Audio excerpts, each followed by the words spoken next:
നമസ്കാരം. Raf talk ഫുട്ബോളിലേക്ക് ഏവർക്കും സ്വാഗതം. റയൽ മാഡ്രിഡിൻ്റെ പുതിയ കോച്ചായിട്ട് സാബി അലോൺസോയെ അപ്പോയിൻ്റ് ചെയ്ത കാര്യം മാഡ്രിഡ് ഒഫീഷ്യലി അറിയിക്കുന്നു. ഇത് പുതുമയുള്ള കാര്യമല്ല, നമ്മളൊക്കെ പ്രതീക്ഷിച്ചിരുന്ന വാർത്തയാണ്. പക്ഷേ ഇപ്പോൾ ഒഫീഷ്യലായിട്ട് റയൽ മാഡ്രിഡ് അത് അറിയിക്കുകയാണ്. അതോടൊപ്പം തന്നെ എത്ര കൊല്ലത്തേക്കാണ് ഇങ്ങനെയുള്ള ഡീറ്റെയിൽസ് കൂടി റയൽ മാഡ്രിഡ് അറിയിക്കുന്നുണ്ട്.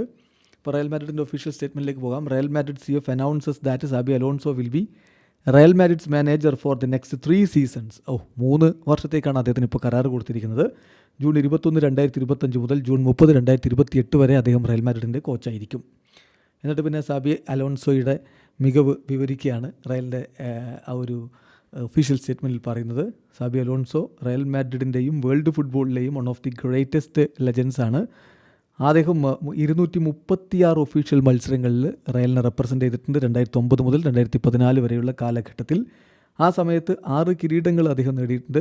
യൂറോപ്യൻ കപ്പ് ലിസ്ബണിൽ വെച്ച് നേടി, ഒരു യൂറോപ്യൻ സൂപ്പർ കപ്പ് നേടുകയുണ്ടായി, ഒരു ലാലിഗ കിരീടം ചൂടുകയുണ്ടായി, 2 കോപ്പ ഡെൽ റേ കിരീടങ്ങൾ ചൂടുകയുണ്ടായി, ഒരു സ്പാനിഷ് സൂപ്പർ കപ്പും അദ്ദേഹം റയലിനോടൊപ്പം കിരീടം ചൂടിയിട്ടുണ്ട്.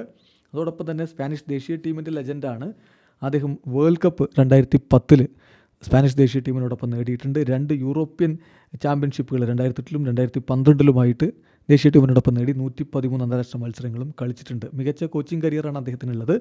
റയലിൻ്റെ യൂത്ത് അക്കാഡമിയിലൂടെയാണ് അദ്ദേഹത്തിൻ്റെ കോച്ചിങ് കരിയർ ആരംഭിക്കുന്നത്. അണ്ടർ 14 ടീമിനെ 2018-19 സീസണിൽ അദ്ദേഹം മാനേജ് ചെയ്തിട്ടുണ്ട്. അവിടെ ലീഗും അതുപോലെ തന്നെ ചാമ്പ്യൻസ് ടൂർണമെൻറ്റും അദ്ദേഹം വിജയിക്കുകയും ചെയ്തു ആ അണ്ടർ 14 ടീമിനെ വെച്ചുകൊണ്ട്. അതിനുശേഷം അദ്ദേഹം ലോകത്തെ ഏറ്റവും മികച്ച കോച്ചുമാരുടെ ഒരു നിരയിലേക്ക് വളർന്നു. ബയർ ലെവർക്യൂസനിൽ അദ്ദേഹം ചരിത്രം കുറിച്ചു. അവിടെ ലീഗ് നേടുകയുണ്ടായി, ജർമ്മൻ കപ്പ് നേടുകയുണ്ടായി, ജർമ്മൻ സൂപ്പർ കപ്പ് നേടുകയുണ്ടായി. അങ്ങനെ 3 സീസണുകളിലായിട്ട് അവിടെ മികച്ച പ്രകടനം നടത്തിയിട്ടാണ് കോച്ച് ഇപ്പോൾ റയൽ മാഡ്രിഡിൻ്റെ പരിശീലക സ്ഥാനം ഏറ്റെടുക്കുന്നത് എന്നും ഒഫീഷ്യൽ സ്റ്റേറ്റ്മെൻറ്റിലൂടെ റയൽ മാഡ്രിഡ് പ്രത്യേകിച്ച് എടുത്തു പറയുന്നു. വീഡിയോ അവസാനിക്കുന്നു. ഫുട്ബോൾ ലോകത്തെ കൂടുതൽ വിശേഷങ്ങളുമായി റാഫ് ടോക്സ് എത്താം.